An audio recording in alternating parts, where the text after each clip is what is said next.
يا صباح الفل. جايبالكوا النهاردة طبق هدية، يعني حاجة كده فخمة جدا. اللي يشوفها او انتي كمان لما بتعمليها تحسي انك عملتي حاجة كبيرة قوي. وقفتي في المطبخ كتير مع ان انتي ما عملتيش غير شوية رز متنكهين بتوابل عربية حلوة، وحشيتي بيه الفراخ، وبعد كده قدمتي الفرخة مع الرز ده. في الاول كل اللي هنعمله ان احنا نعمل محلول نقع للفراخ عشان تبقى طرية وطعمها حلو جدا. اول حاجة هحط مية،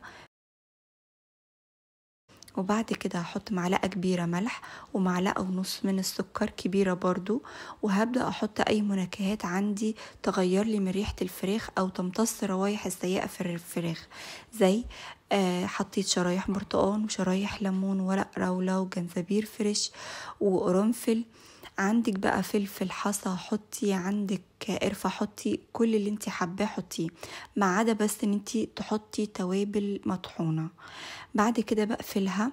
انا عملتها الصبح وخرجتها بالليل، يعني كمية الزفار اللي في الفراخ كلها بتخرج في المحلول ده، بيبقى جبار الحقيقة. بعد كده بنشف الفراخ كويس، ببدأ اعمل لها التتبيلة بتاعتها: بصلة مبشورة، طماطم مبشورة، طماطمية مبشورة، وبعد كده 3 معالق او علبة صغيرة من الزبادي، وعليها 3 معالق من الصويا صوص، وبعد كده 3 معالق من الزيت، اي زيت تفضلوه عندكم. وباخد بشر ليمونة ببشرها كويس من كل الجناب، وكمان باخد العصير بتاعها وبحط فيها القشر بتاعها. وبعد كده بملح الفراخ بتاعتي، يعني معلقة كبيرة لان الفرخة يعني ازيد من كيلو، وفلفل وبابريكا، وبحط كمان ورق لورا، وبحط حبهان فريش يعني ربع معلقة صغيرة. وبحط على كل التوابل دي نص كوباية من المية، ما تقلقوش من المية، هتخفف لي شوية التتبيلة وتخليها تتغلغل كويس في الفرخة.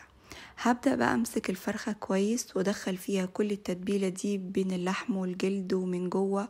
احط كمان نص طماطم، نص الليمونة، واسيبها واغطيها واسيبها لتاني يوم، اللي هو اليوم اللي انا هطبخ فيه الفرخة.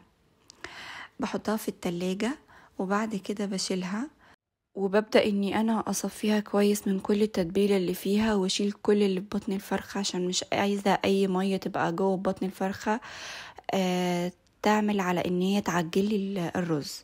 كل الحاجات دي بتبقى مهمة جدا عشان تاخدي الرز يبقى جواها يبقى مفلفل وحلو ومش معجن، وكمان ما يبقاش ني. يلا بقى بينا نعمل الرز اللي هنعمله جنبها. في طاسة او في حلة هنحط 3 معالق من السمنة او الزبدة اللي تفضلوه. احط بصلاية مبشورة، وهبدأ اقلب فيها كويس كده مع الزبدة لحد ما تبقى لونها شفاف. هبدأ احط كم حباية من المستكة وقرفة وحبهان، يعني ربع المعلقة حبهان بودر وفلفل اسود، وهضيف كمان الملح وورقة من اللورة. اديها تقليبة سريعة بقى عشان انزل بالرز. انا منقعة كوبايتين من الرز البسمتي. انا البسمتي عندي او الرز اللي انا بستعمله لازم انقعه، ما بيستويش او ما بيبقاش حلو خالص من غير نقع. فانتوا على حسب الرز اللي انتوا بتستخدموه اتعاملوا معاه بالطريقة اللي انتوا على طول بتعملوا بيها. بشوح الرز كويس قوي بقى، وبعد ما بيتشوح حلو ببدأ احط له نص كوباية من الزبيب، وبرضو بقلبه تاني كويس. وهبدأ بقى ان انا اضيف له المية. نوع الرز اللي انا بستخدمه بياخد قدام كل كوباية رز كوباية ونص من المية، يعني انا استخدمت كوبايتين رز المفروض احط 3، فانا حطيت 2 بس. حطيت 2 مية مغلية، واول ما غلى هديت عليه وغطيت. وبعد كده بعد ما يتشرب المية دي ببدأ اخد منه معلقتين او 3 او 4 على حسب حجم الفرخة عندك، يعني اللي هتحشي بيه الفرخة. وبعد ما باخد الجزئية دي ببدأ اني انا اضيف له الكوباية التالتة علشان يكمل هو سواه. وطبعا الرز اللي اخدناه للفرخة هو هيكمل سوا مع الوقت اللي هيبقى فيه الفرخة في الفرن.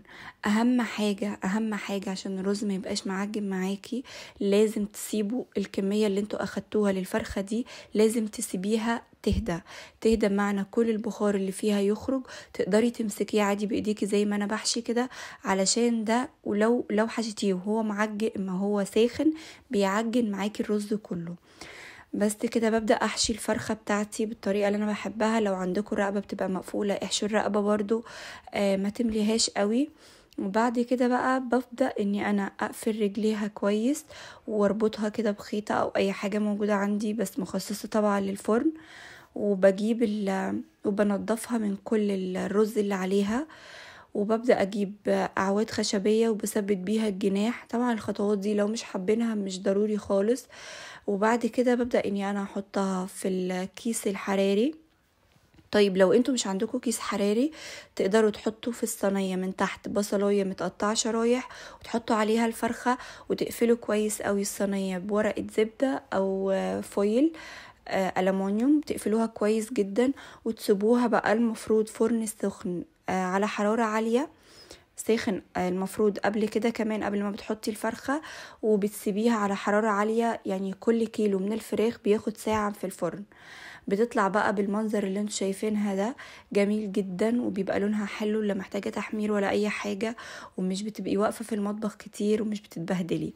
بس كده الوصفة خلصت. قدموها بقى بالطريقة اللي انتوا تحبوها، عايزين تقدموها الفراخ لوحدها والرز لوحده براحتكم، قدموها زي ما انا قدمتها على اعتبار انها طبق واحد معمول مع بعضه. يعني انا شايفة ان طريقة التقديم دي احسن، خصوصا لو احنا في عزومة هتبقى شكلها شيك جدا وباينة ان هي يعني متعوبة عليها. وكمان الفراخ في الوقت ده هيبقى بديل حلو جدا للبط للحمة، خصوصا في الغلا اللي احنا فيه ده، فهيبقى بديل اقتصادي حلو جدا. وكمان طعمها لذيذ جدا جدا جدا، والرز القرفة فيه تجنن، مش باينه ان هي وحشه خالص. بس كده في الاخر انا حطيت شويه من اللوز المقلي. يا رب الوصفه تكون عجبتكم، اتمنى ان انتوا تجربوها وتقولوا لي رايكم، واشوفكم في وصفه جديده باذن الله.